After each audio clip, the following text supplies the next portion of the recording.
يا رب صل وسلم دائما أبدا على حبيبك خير الخلق كلهم.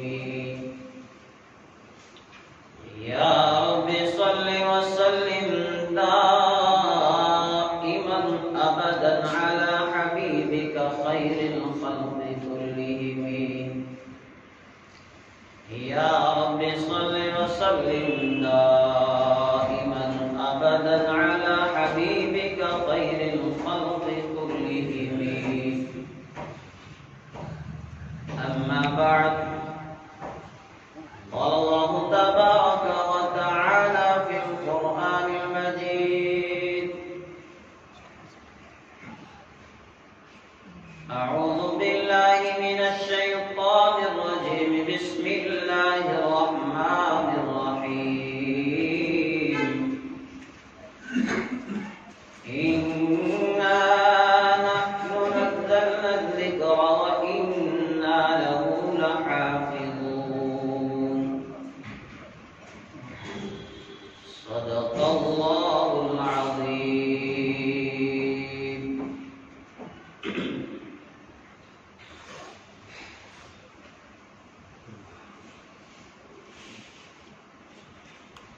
برادران اسلام، اللہ تبارک و تعالی نے مجھے اور آپ کو ایمان کی دولت سے نوازا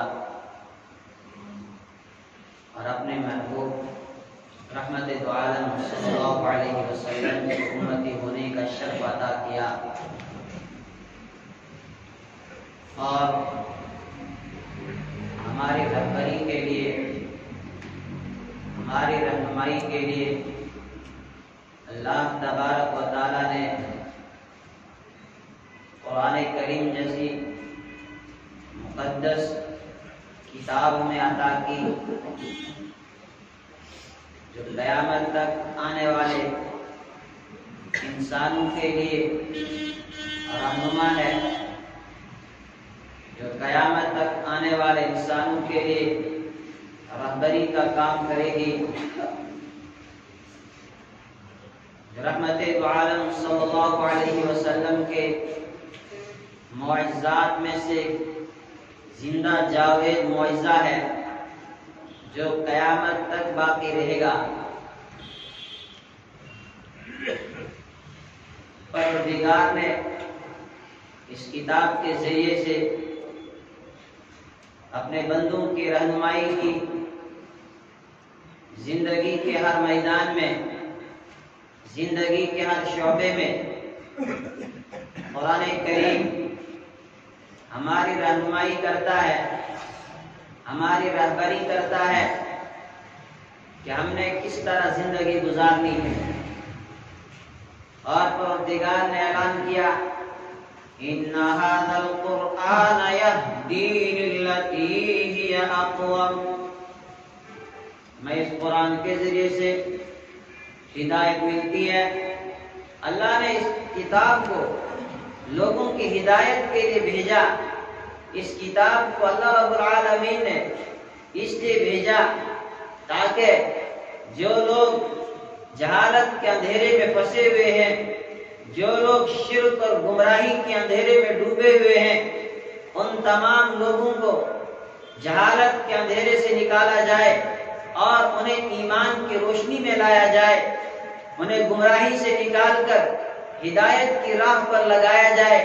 اس لیے اللہ نے یہ کتاب ہمیں عطا کی، اور قرآن کریم نے اپنا تعارف کرایا۔ جب قرآن سے پوچھا گیا تو قرآن نے کہا: وَإِنَّهُ لَتَنزِيلُ رَبِّ الْعَالَمِينَ نَزَلَ بِهِ الرُّوحُ الْأَمِينُ عَلَى قَلْبِكَ لِتَكُونَ مِنَ الْمُنذِرِينَ بِلِسَانٍ عَرَبِيٍّ مُبِينٍ۔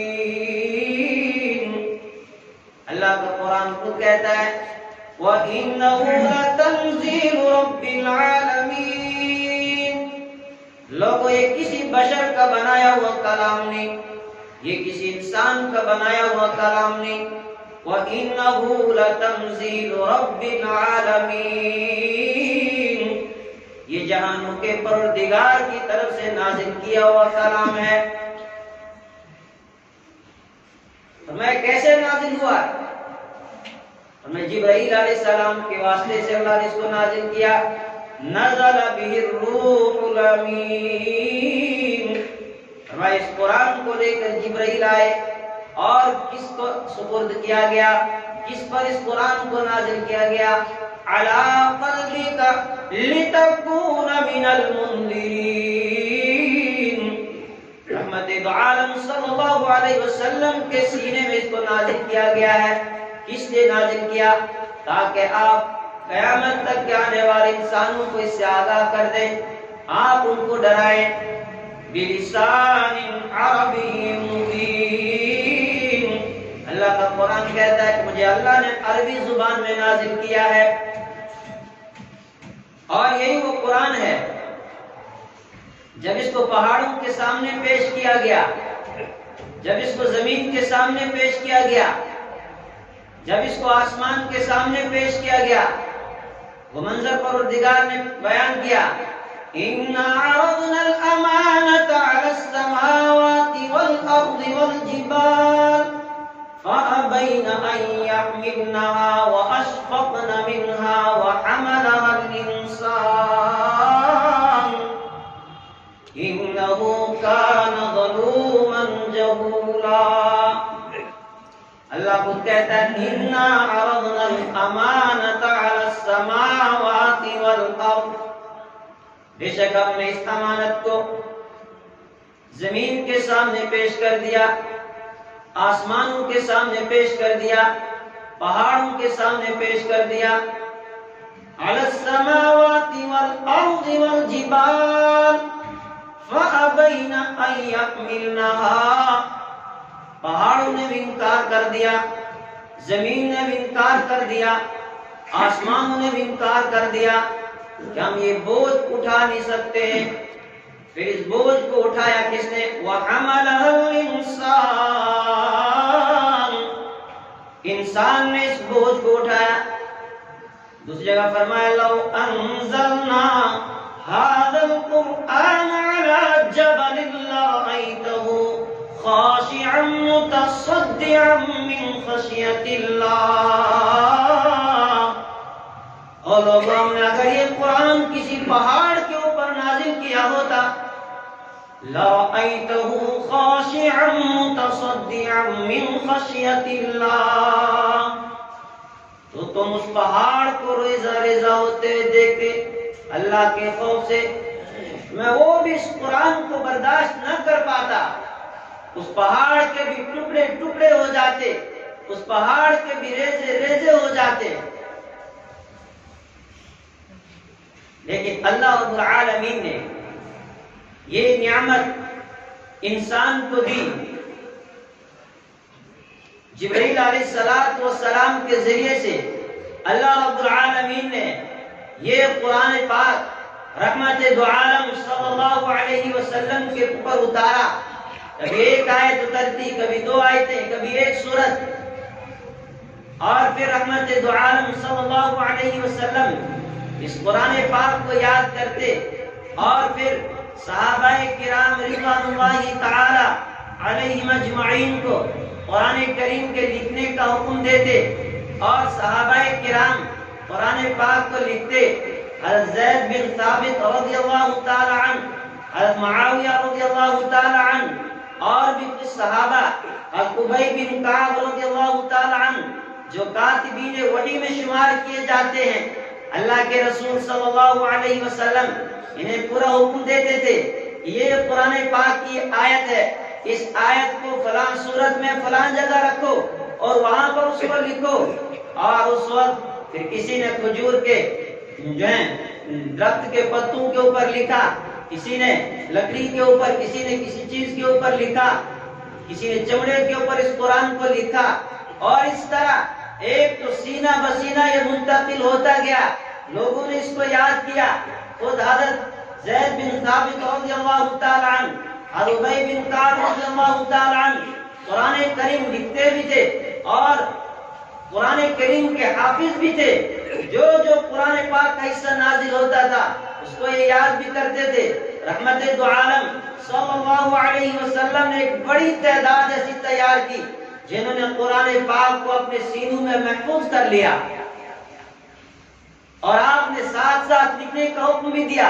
لیکن وسائل کی کمی کی وجہ سے اس وقت اس کو کتابی شکل میں جمع نہیں کیا بلکہ لوگ اس کو زبانی یاد کرتے رہے اور جس نے جو حصہ لکھا وہ اس کے پاس موجود تھا. پھر حضرت ابوبکر صدیق رضی اللہ تعالی عنہ کا دور آیا. آپ صلی اللہ علیہ وسلم اس دنیا سے تشریف لے گئے. جنگ یمامہ پیش آئی جس میں 700 کے قریب حفاظ اور قراء شہید ہو گئے. اس وقت پھر حضرت عمر رضی اللہ تعالی عنہ نے رحمت دعا جو ہے حضرت بکر صدیق رضی اللہ تعالی عنہ کو مشورہ دیا کہ ہمیں قرآن کریم کو ایک کتابی شکل میں جمع کرنا چاہیے، اس لیے کہ اس وقت حفاظ کی اتنی بڑی تعداد شہید ہو گئی ہے. لہذا ہم قرآن پاک کو ایک کتابی شکل میں محفوظ کر لیں تاکہ کل آنے والے وقت میں کسی طرح کا کوئی فتنہ اس حوالے سے کھڑا نہ ہو جائے، کوئی فتنہ اس طرح سے رونما نہ ہو جائے. حضرت بکر صدیق رضی اللہ تعالی عنہ پہلے اس کام کے لیے تیار نہ ہوئے، لیکن پھر جب انہیں بھی شرع صدر ہوا انہوں نے بھی سوچا کہ نہیں یہ کام ہمیں کرنا چاہیے، قرآن کریم کو ایک جگہ جمع کرنا چاہیے. اس کے لیے حضرت بکر صدیق رضی اللہ تعالی عنہ نے حضرت زید بن ثابت رضی اللہ تعالی عنہ کو بلایا اور حضرت زید بن ثابت رضی اللہ تعالی عنہ وہ بھی پہلے انکار کریں گے کہ میں وہ کام کیسے کر سکتا ہوں جو اللہ کے رسول نے نہیں کیا.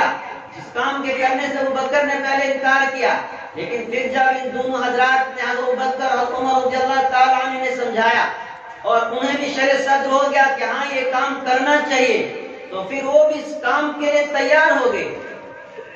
مسجد کی تعمیر کے لیے آپ حضرات بڑھ چڑھ کر کام کریں.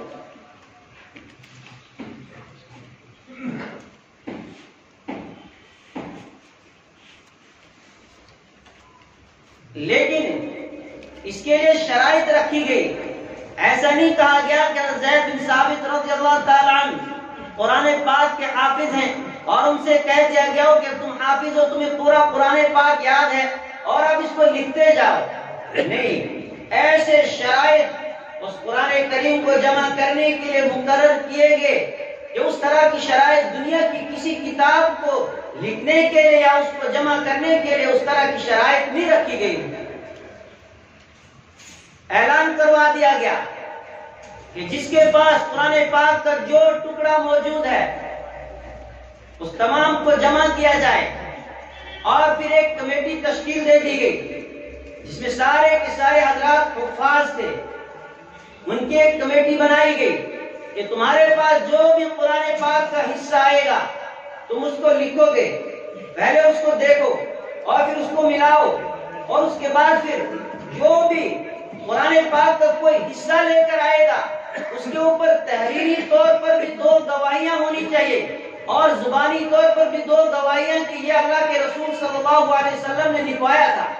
حالانکہ حافظ موجود ہیں جنہوں نے خود اللہ کے رسول صلی اللہ علیہ وسلم سے قرآن پاک کو حفظ کیا ہے، جنہوں نے رحمت دو عالم صلی اللہ علیہ وسلم سے قرآن پاک کو یاد کیا ہے، لیکن اس کے باوجود بھی شرائط رکھی گئی کہ جو بھی کوئی حصہ لے کر آئے گا کہ میرے پاس قرآن پاک کا یہ حصہ موجود ہے، فرمایا اس کو 2 تحریری گواہیاں اس کے اوپر پیش کرنی پڑے گی، یہ حصہ قرآن پاک کا ہے اور یہ اللہ کے رسول صلی اللہ علیہ وسلم نے لکھوایا، اور پھر 2 گواہیاں زبانی ہونی چاہیے. اور اس طرح یہ کام کیا گیا. لیکن ابوبکر صدیق رضی اللہ تعالی عنہ کے دور میں بھی سرکاری طور پر اس کو جمع نہیں کر پائے.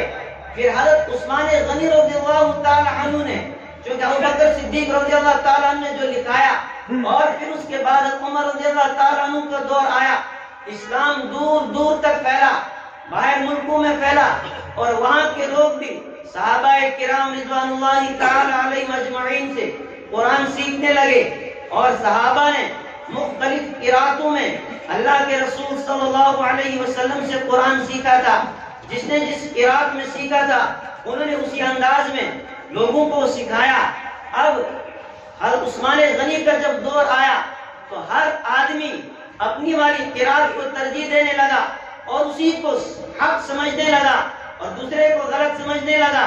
تو اس کے لیے اس اختلاف کو ختم کرنے کے لیے حضرت عثمان غنی رضی اللہ تعالی عنہ نے پھر پیغام بھیجا حفصہ رضی اللہ تعالی عنہ کے پاس کہ آپ کے پاس وہ نسخہ موجود ہے جو حضرت ابوبکر صدیق رضی اللہ تعالی عنہ نے خود لکھوایا تھا۔ وہ قرآن پاک منگوایا گیا اور پھر اسی طرح کہا گیا کہ اب اسی کی کاپیاں تیار کی جائیں، اسی نسخے کو تیار کیا جائے اور ہر شہر کے اندر اسی نسخے کو عام کیا جائے اور باقی تمام نسخوں کے اوپر انہیں پابندی لگائی تاکہ مسلمانوں میں آپس میں کسی طرح کا کوئی اختلاف نہ رہے، بس صرف ایک ہی قرات کے اوپر سارے اکٹھے ہو جائیں اور اسی انداز میں پڑھنے لگ جائیں۔ اور اس طرح اور اس کے اوپر کیا کیا وہ شرائط لگائی گئی تھی، ایک تفصیلی موضوع ہے کہ کس طرح قرآن پاک کو جمع کیا گیا۔ لیکن چونکہ اللہ رب العالمین نے قرآن کریم کی حفاظت کا وعدہ خود کیا اور اعلان کر دیا اِنَّا نَحْنُ نَزَّلْنَا الذِّكْرَ وَإِنَّا لَهُ لَحَافِظُونَ، ہم نے اس قرآن پاک کو نازل کیا اور ہم ہی اس قرآن پاک کی حفاظت کرنے والے ہیں۔ اور جب ہم قرآن کھولتے ہیں تو شروع میں ہی بات بتائی گئی ذَلِكَ الْكِتَابُ لَا رَيْبَ فِيهِ هُدًى لِّلْمُتَّقِينَ، یہ وہ کتاب ہے جس میں کسی طرح کے شک و شبہ کی گنجائش نہیں، جس میں ذرا برابر بھی کوئی شک کر ہی نہیں سکتا ہے۔ وَإِن كُنتُمْ فِي رَيْبٍ مِّمَّا نَزَّلْنَا عَلَىٰ عَبْدِنَا فَأْتُوا بِسُورَةٍ مِّن مِّثْلِهِ وَادْعُوا شُهَدَاءَكُم مِّن دُونِ اللَّهِ إِن كُنتُمْ صَادِقِينَ، اگر تمہیں ذرا برابر بھی شک ہے جو کتاب ہم نے اپنے محبوب پر نازل کی، جو کتاب ہم نے اپنے بندے پر نازل کی، اگر تمہیں اس کے بارے میں کوئی شک ہے اور میں لاؤ تم بھی اس جیسی کوئی کتاب، فَأْتُوا بِسُورَةٍ مِّن مِّثْلِهِ، فرمایا ایک ہی صورت لا کر دکھاؤ، تم بھی مل جاؤ، وَادْعُوا شُهَدَاءَكُم، سارے لوگوں کو اکٹھا کرو اور ان کو بھی تم اکٹھا کرو جنہیں تم پکار کر اپنے معبودوں کو بھی لاؤ تم اس طرح کی کوئی کتاب ان کنتم صادقین، اگر تم سچے ہو اپنی بات میں، تم یہ کہتے ہو یہ انسان کا کلام ہے تو لاؤ اس طرح کا کلام، تم بھی تو عربی جاننے والے ہو، تم بھی، تمہاری زبان بھی بڑی فصاحت والی بلاغت والی ہے، تم کیوں اس طرح کا قرآن پیش کرتے؟ اور ساتھ میں بتا دیا فَإِن لَّمْ تَفْعَلُوا وَلَن تَفْعَلُوا فَاتَّقُوا النَّارَ الَّتِي وَقُودُهَا النَّاسُ وَالْحِجَارَةُ، میں تم سے یہ کام کبھی ہو نہیں سکتا ہے، تم لاکھ کوشش کرو تم اس کتاب کا مقابلہ کر ہی نہیں سکتے ہو۔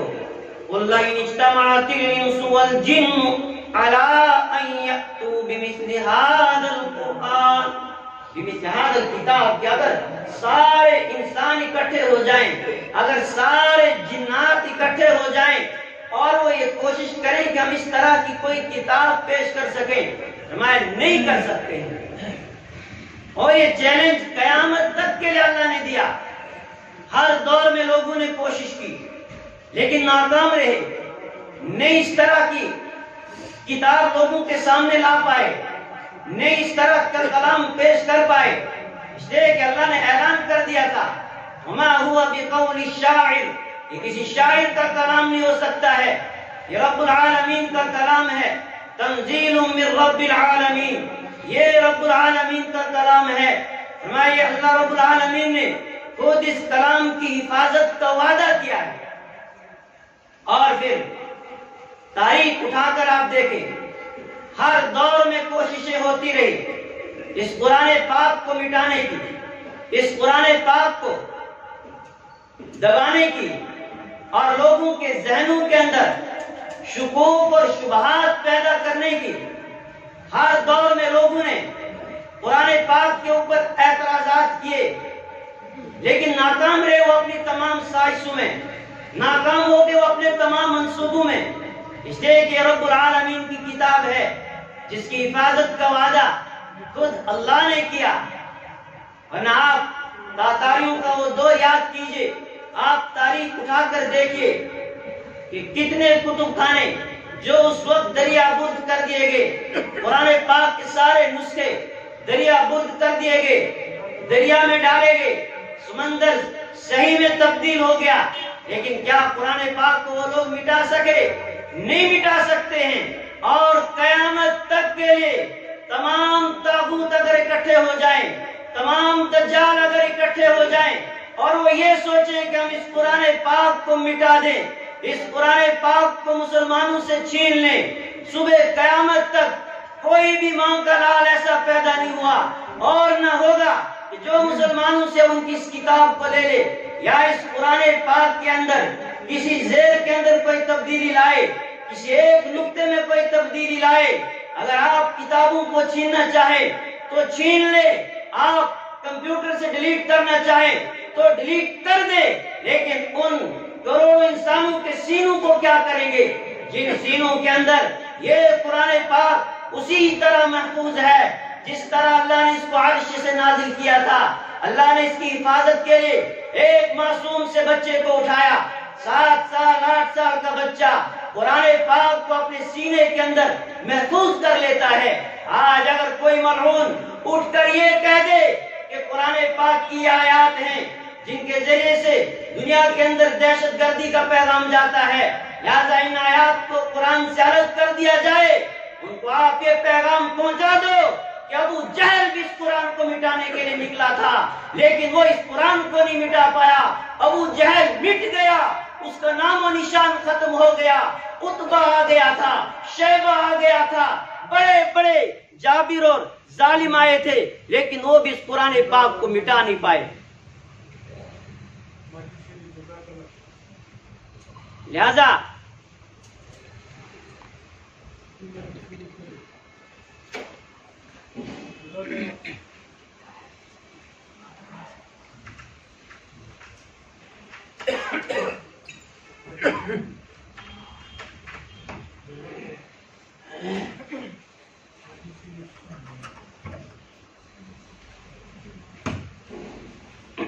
ادھر ڈاکٹر کی دار ہے۔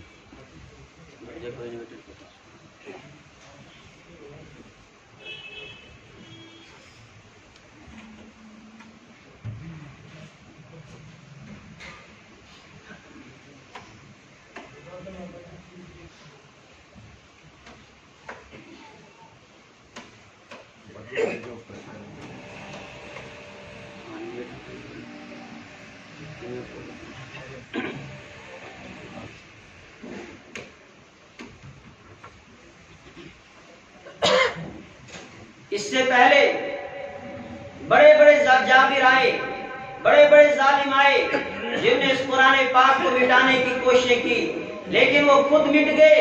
قرآن پاک آج بھی 1450 سال کے بعد اسی شان کے ساتھ، اسی شوکت کے ساتھ آج بھی ہمارے سامنے موجود ہے، اسی عظمت کے ساتھ آج بھی ہمارے سامنے قرآن پاک موجود ہے، اور قیامت تک اس طرح کے کئی دجال کھڑے ہو جائیں گے، اس طرح کے کئی ملعون کھڑے ہو جائیں گے جو قرآن پاک کے اوپر اعتراض کریں گے۔ لیکن ہمیں گھبرانے کی ضرورت نہیں ہے، اس لیے کہ اس قرآن پاک کی حفاظت کا وعدہ خود رب کائنات نے کیا ہے۔ اس قرآن پاک کے اندر کوئی تبدیلی کر نہیں سکتا ہے۔ جو بھی قرآن پاک کو بدلنے کی کوشش کرے گا وہ مٹ جائے گا، وہ تباہ ہو جائے گا، وہ برباد ہو جائے گا۔ وہ اس کی بیوقوفی ہے، وہ اس کی نادانی ہے، وہ یہ سوچے کہ میں لوگوں کو قرآن پاک سے کس طرح دور کروں۔ میرے ایمانی بھائیوں، یہ آج ایک منصوبے کے تحت کام کیا جا رہا ہے، ایک سازش کے تحت یہ کام کیا جا رہا ہے، اور کچھ دلالوں کو کھڑا کیا جاتا ہے اور وہ حکومت کے دلال سامنے آ جاتے ہیں اور اس کے پیچھے پورا ایک منصوبہ ہوتا ہے، پوری ایک لابی کام کر رہی ہوتی ہے، بس صرف اس کا چہرہ سامنے لایا جاتا ہے۔ جس طرح انگریزوں نے مرزا قادیانی کو خریدا اور وہ لوگوں کے سامنے کھڑا ہو گیا اور اس نے کہا کہ بس اب جہاد کی ضرورت نہیں ہے، جہاد ختم ہو گیا ہے، اب اس طرح کی بات کوئی رہی نہیں ہے، انگریزوں نے اسے خریدا۔ اسی طرح آج کے دلالوں نے اس طرح کے ایک ملعون کو سامنے کھڑا کر دیا جس نے یہ کہا کہ قرآن پاک کی 26 آیات ہیں جن کی وجہ سے دہشت گردی کو فروغ ملتا ہے. ہم ان دلالوں سے پوچھنا چاہتے ہیں کہ آپ بتاؤ تمہیں اسلام کے اندر ہی دہشت گردی کیوں نظر آتی ہے؟ اسلام تو امن پسندی کا درس دیتا ہے. ذرا آپ ان آیات کا پس منظر کو دیکھیے، کن حالات میں وہ آیات نازل ہو گئی تھی. آپ یو میں جا کر دیکھیں، یو بھی اس چیز کو مانتا ہے کہ اگر تمہارے اوپر کوئی حملہ کرنے کے لیے آتا ہے تمہیں اس چیز کی پوری اجازت ہے، تم اپنا ڈیفنس کر سکتے ہو، تم جوابی کارروائی کر سکتے ہو. احد کی جنگ پیش آتی ہے، اللہ کے رسول صلی اللہ علیہ وسلم مدینہ المنورہ میں موجود ہیں، مکہ کے کفار اکٹھے ہو جاتے ہیں اور وہ آپ کے ساتھ لڑنے کے لیے مدینہ پہنچتے ہیں. کیا آپ ہاتھ پر ہاتھ رکھ کر بیٹھ جاتے؟ نہیں، آپ اپنے دفاع کے لیے آگے بڑھے ہیں. آپ مدینہ میں ہیں، آپ کو مکہ المکرمہ سے نکالا گیا. اگر اسلام دہشت گردی کا مذہب ہوتا تو آپ مجھے بتائیے مکہ میں 13 سال تک ایمان والے ظلم کیوں سہتے رہے، تکلیفیں کیوں سہتے رہے؟ آخر جب مدینہ پہنچے کفار پھر بھی باز نہ آئے، پھر اسی طرح کی وہ چالیں چلتے رہے. پھر اللہ نے حکم دیا اذن للذین یقاتلون بانہم ظلموا، کہ اب ان لوگوں کو لڑنے کی اجازت دی جاتی ہے، اب وہ اپنا دفاع کر سکتے ہیں جن کے اوپر ظلم کیا گیا ہے، جنہیں ان کے گھروں سے نکالا گیا ہے، جنہیں ان کے وطن سے نکالا گیا ہے. میرے ایمانی بھائیو، آپ دنیا کے تمام طاغوتوں کو یہ پیغام پہنچا دو کہ اسلام دہشت گردی نہیں سکھاتا ہے، اسلام فساد کا اجازت نہیں دیتا ہے، بلکہ یہ جو جہاد ہے یہ فسادیوں کا علاج ہے، جہاد فساد نہیں ہے. آپ جہاد کو سمجھیے. جب اسلامی لشکر جاتے تھے انہیں کیا تعلیم دی جاتی تھی؟ یہ حکم ہوتا تھا کہ بھائی جن لوگوں کے اوپر چڑھائی کرنی ہے وہاں کسی عورت کے اوپر ہاتھ نہیں اٹھانا، وہاں کسی بچے کو نہیں مارنا، وہاں کی گھاس نہیں کاٹنا، وہاں کے ہرے درختوں کو نہیں کاٹنا، وہاں کی کھیتی کو نہیں آپ اجاڑنا. جو تمہارے مقابلے میں آئے گا اس کے ساتھ تم نے لڑنا ہے. اور جب جاتے تھے پہلا آپشن ہوتا تھا بھائی اسلام قبول کرو، اگر نہیں قبول کرتے تھے دوسرا آپشن تھا صلح کے لیے تم تیار ہو جاؤ، صلح کر لو، امن قائم کر لیتے ہیں، نہیں لڑنے کی ضرورت ہے. اور اگر وہ بھی نہیں مانتے تھے چلو بھائی ٹیکس دے دو اور ماتحت بن کر زندگی گزارو، تمہاری مال کی بھی حفاظت، تمہاری جان کی بھی حفاظت. اگر وہ نہیں مانتے تھے، اگر وہ لڑنے کے لیے تیار ہوتے تھے تب ایمان والوں کو حکم ہوتا تھا کہ اب تم بھی ان کے ساتھ مقابلہ کرو، تم بھی ان کے ساتھ لڑو. ورنہ پہلے تو امن کی دعوت دی جاتی تھی. صلح حدیبیہ کیا ہے؟ جن آیات پر خاص کر کے اعتراض کیا جاتا ہے کہ جن میں کفار کے قتل کا حکم دیا گیا ہے، اس کا پس منظر آپ دیکھیے. حدیبیہ کے موقع پر اللہ کے رسول صلی اللہ علیہ وسلم نے کفار کے ساتھ جو معاہدہ کیا، 10 سال تک کے لیے جنگ بندی کا معاہدہ ہوا، لیکن اس کے بعد ہوا کیا کہ خود کفار نے اس معاہدے کو توڑ دیا. وہ تو آج کے قانون میں بھی ہے کہ اگر آپ کا کسی کے ساتھ جنگ بندی کا معاہدہ ہے، اگر وہ خلاف ورزی کرتا ہے، آپ مجھے بتائیے اس ملک میں روزانہ یہ کہا جاتا ہے کہ پڑوسی ملک نے، پاکستان نے سب جو ہے معاہدے کی اور جنگ بندی کی خلاف ورزی کی، اور پھر آپ اس کے اوپر حملہ کرتے ہیں، آپ بھی اپنا دفاع کرتے ہیں، آپ بھی اپنا ڈیفنس کرتے ہیں. یہی صورتحال اس وقت ہوئی جب حدیبیہ کا معاہدہ ہوا اور دشمنوں نے خود معاہدہ توڑا، اور اس کے بعد پھر وہ آیات اس پس منظر میں نازل ہوئی تھی. اور اس وقت بھی بتایا گیا تھا کہ جن لوگوں نے معاہدہ نہیں توڑا ان سے کوئی جنگ نہیں، ان سے کوئی چھیڑ چھاڑ نہیں، ان کی جان کی حفاظت اسی طرح کی جائے گی، ان کے مال کی حفاظت اسی طرح کی جائے گی، ان کی عزت کی حفاظت اسی طرح کی جائے گی جس طرح اس سے پہلے کی گئی تھی. میرے ایمانی بھائیوں، ہم پرزور مذمت کرتے ہیں اس ملعون کی ان باتوں کی جو اس نے سپریم کورٹ میں وہ ریٹ دائر کی ہے، جو PIL دائر کی ہے، لیکن ہونے والا کچھ بھی نہیں ہے، گھبرانا نہیں ہے. کتے بھونکتے رہتے ہیں، جب شیر گزرتا ہے اس سے کوئی فرق نہیں پڑتا ہے. اس طرح کے کئی کتے آئیں گے، بھونکیں گے اس کتاب کے اوپر، لیکن اس سے نہ قرآن پاک کی عظمت ختم ہوگی، نہ اس کی شان میں کوئی کمی آئے گی. لیکن ہمیں خود سوچنا ہے کہ ہمارا رویہ قرآن کے ساتھ کیا ہے. ہم نے کتنا قرآن پڑھا؟ ہم نے قرآن کو پڑھنا ہے، ان آیات کو آپ سب نے پڑھنا ہے، سمجھنا ہے تاکہ کل اگر کوئی آپ کے سامنے اعتراض کرے آپ اس کو جواب دے سکتے ہیں. آپ اس کو جواب دے دو کہ ہمارا قرآن تو یہ کہتا ہے, ہمارا اسلام تو یہ کہتا ہے. اسلام ایسا امن پسندی کا درس دیتا ہے. فرمایا اگر کوئی کتا پاگل ہو جائے, اگر اس کو وہ کاٹنے کے لیے آئے اور اس کو مارنا ہو, اس کو مار دو, مگر اس کی شکل نہ بگاڑو, اس کی شکل کو مست نہ کرو. یہ تھا اسلام, امن پسندی کا درس دیتا تھا. آج کے دہشت گرد, آج انسانوں کو قتل کیا جاتا ہے, معصوموں کا خون کیا جاتا ہے, پھر ان کے جسموں کے ٹکڑے ٹکڑے کیے جاتے ہیں, ان کے جسموں کے مسئلے کر دیے جاتے ہیں, تان تان کاٹ دیا جاتا ہے, ٹکڑوں میں تقسیم کر دیا جاتا ہے, اور خود کہتے ہیں ہم امن پسند ہے اور مسلمان دہشت گرد ہے. مسلمان دہشت گرد نہ تب تھا, نہ آج ہے, نہ قیامت تک ہوگا.